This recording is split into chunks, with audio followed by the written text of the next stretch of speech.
Minibar football tournament knockout 2025-এর final খেলা অনুষ্ঠিত হয়েছে।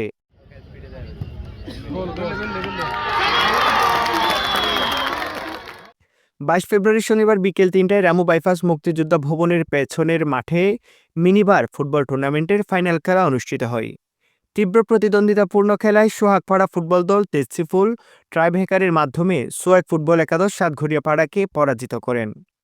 রামু বাইপাস তরুণ একতা যুব পরিষদের উদ্যোগে আয়োজিত টুর্নামেন্টের পুরস্কার বিতরণ অনুষ্ঠানে প্রধান অতিথি ছিলেন রামু থানা অফিসার ইনচার্জ ইমন কান্তি চৌধুরী। মোবারক হোসেনের সঞ্চালনায় খেলায় উদ্বোধক ছিলেন মেরাজ আহমদ মাহিন চৌধুরী। বিশেষ অতিথি ছিলেন কক্সবাজার জেলা যুবদলের সহসাংগঠনিক সম্পাদক মির্জা নুরুল আফসার, ক্রীড়ানুরাগী ব্যক্তিত্ব গিয়াসউদ্দিন কোম্পানি, রামু উপজেলা ক্রীড়া সংস্থার সদস্য আবুল কাশেম, রুকনউদ্দিন এমইউপি, মনোয়ার আলম, নাসির উদ্দিন প্রমুখ। ফাইনাল খেলার পুরস্কার বিতরণ অনুষ্ঠানে সভাপতিত্ব করেন বিশিষ্ট ব্যবসায়ী ফরিদুল আলম। খেলা শেষে বিজয়ী এবং বিজেত উভয় দলের হাতে ট্রফি, প্রাইজ মানি সহ সম্মাননা তুলে দেওয়া হয়। নিউজ ডেস্ক, রামু খবর 24।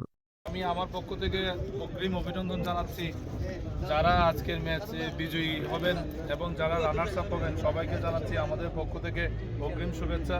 আর আমাদের ওসি স্যার যে কথা বলেছেন যে খেলার মধ্যে অনেক রকম ডিসিশনের উপর অনেক কিছু হইতে পারে, কিন্তু তার মধ্যে আমরা চাই সুশৃঙ্খল খেলা, যাতে সবাই আজকে যত দর্শক আজকে আমাদেরকে সবাইকে দেখতেছে, যাতে সবাই আমরা সহ আপনাদের খেলা যাতে সবাই মন ভরে উপভোগ করতে পারি এই আশা।